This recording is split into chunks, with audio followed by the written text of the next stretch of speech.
He once said, "I feel like I've been crucified by everyone who didn't understand me." And maybe he was right.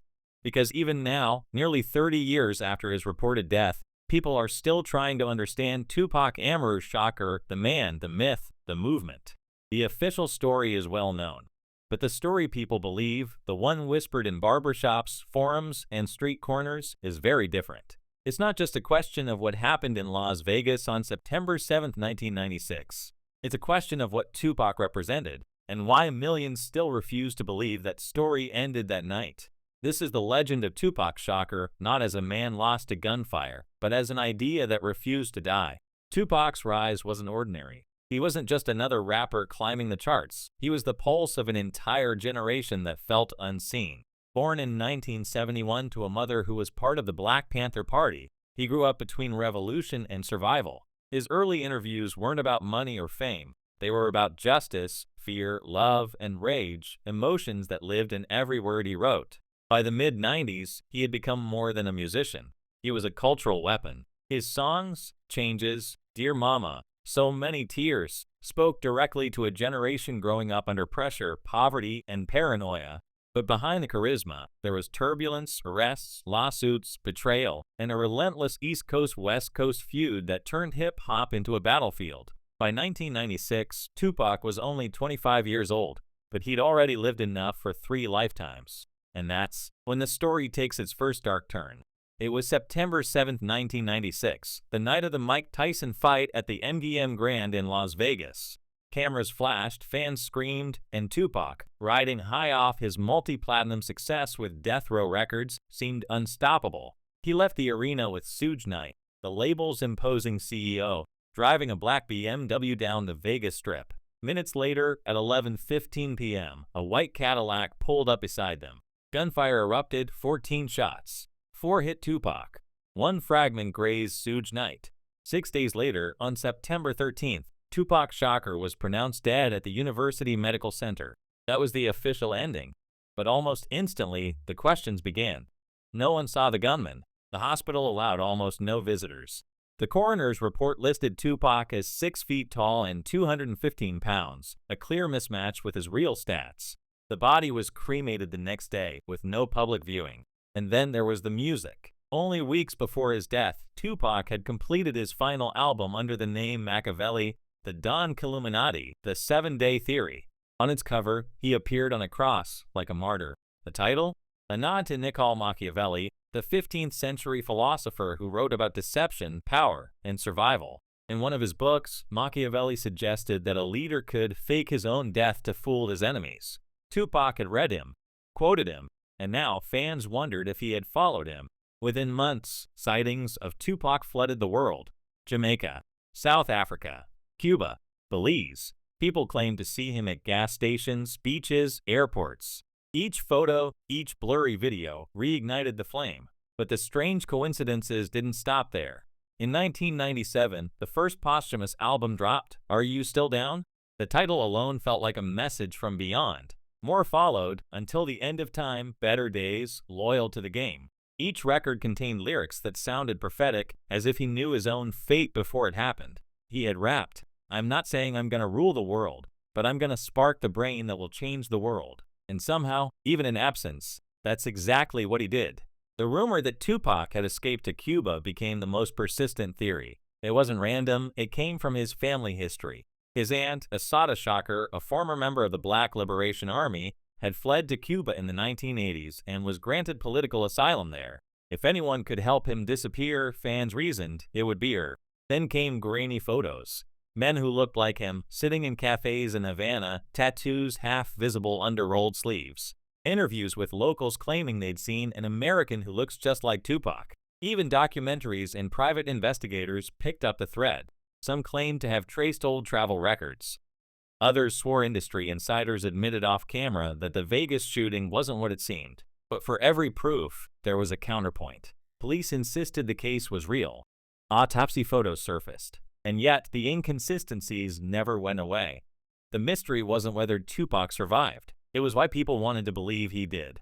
See, for many fans, the world needed Tupac to still be alive, because his death felt too senseless, too sudden, too political to accept as random violence. Tupac had become a prophet of contradictions, a poet and a fighter, a visionary and a troublemaker. He represented everything that mainstream America feared and everything young black America admired. When the bulletins said he was gone, it wasn't just a man who died, it was a mirror for millions who saw themselves in him. So they kept him alive the only way they could, in belief. But the legend didn't stay underground. It became industry. Every year, new documentaries promised the truth about Tupac. Every few months, another artist claimed to have unreleased verses. In 2012, hologram Tupac performed at Coachella, rapping Hail Mary to a stunned audience. The crowd screamed, cried, and filmed as if witnessing resurrection. For a moment, it didn't matter whether he was alive or not. He was there, in pixels, in light, in sound. And maybe that was the point. Because the Tupac myth isn't just about whether he survived that night. It's about how he became bigger than death itself. Let's rewind. The last year of Tupac's life wasn't just about music. It was about transformation. After signing with Death Row, his work became more aggressive, more urgent, more cinematic. He shot movies, planned his own label, talked about politics. He told MTV, "I'm not saying I'm perfect, but I'm real." Behind the scenes, he was talking about leaving Death Row, going independent, launching a label that would support young black artists without corporate interference. To some, that dream sounded like freedom. To others, it sounded like trouble. And that's why, when he was shot, people didn't see just tragedy. They saw conspiracy. They saw the system taking out another rebel before he could change it. Over the years, even people close to Tupac have played with the ambiguity. Suge Knight once said in an interview, "You never seen Tupac dead. They said he was cremated. Show me the proof." Others, like members of the Outlaws, insist they saw the body, that they even scattered his ashes. But that's the strange thing about myths. They don't need proof, they need emotion. And Tupac's story has that in abundance. The rumors evolved with time. In the early 2000s, it was the Cuba theory. In the 2010s, it became the faked witness theory. Today, the internet spins new versions every few months, decoded messages, reversed lyrics, secret documents. And yet, behind every thread is the same unspoken desire. That somewhere in a quiet corner of the world, the poet who once said, "I see death around the corner," managed to outrun it. Because in a world of disposable fame, Tupac still feels permanent. But let's step back. If we strip away the speculation, what remains is something even more powerful, the idea that Tupac Shakur built his own immortality. He predicted his own legend. He knew his words would outlive him. When he said, "Only real music is gonna last. All that other stuff is here today, gone tomorrow," he wasn't exaggerating. He was describing his own destiny. That's why, nearly 3 decades later, new generations still discover him. Not through tabloid theories, but through his lyrics. Through the raw honesty that made even his flaws magnetic. His name trends not because of mystery, but because of meaning. And that brings us to the heart of the legend. Maybe Tupac's disappearance wasn't physical at all. Maybe it was symbolic. Maybe when he became Machiavelli, the thinker who fakes death to gain power, he was telling us what was coming. That his exit from this world, real or not, would elevate him beyond the reach of anyone who tried to silence him.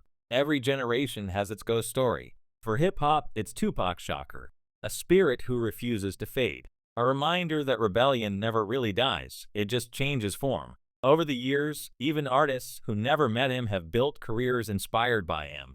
Kendrick Lamar called him his spiritual ancestor. Eminem wrote letters to his mother, thanking her for what her son gave the world. Countless rappers have borrowed his blueprint, the vulnerability mixed with fury, the poetry wrapped in pain. The culture he shaped doesn't belong to the 90s. It's now part of the DNA of global music, activism, and art. And that's why the legend of his survival persists, because for many, Tupac represents a kind of freedom that can't be killed. Even law enforcement can't escape the mythology. As of today, one man, Dwayne Keefe D. Davis, stands charged in connection with Tupac's 1996 murder. His trial has reignited all the old debates. Why did it take nearly 30 years? Why do key witnesses keep disappearing or refusing to testify? And why do so many still doubt the official version? Because Tupac's story isn't just about a crime. It's about a system.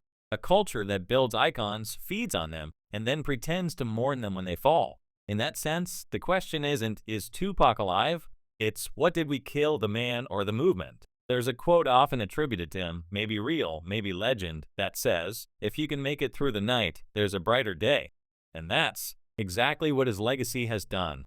It's made it through the night, the chaos, the rumors, the pain, and it's still here, brighter than ever. From murals in Los Angeles to documentaries in Europe, from street art in Johannesburg to classrooms in New York where his lyrics are taught as poetry, Tupac Shakur has become what few ever achieve, timeless.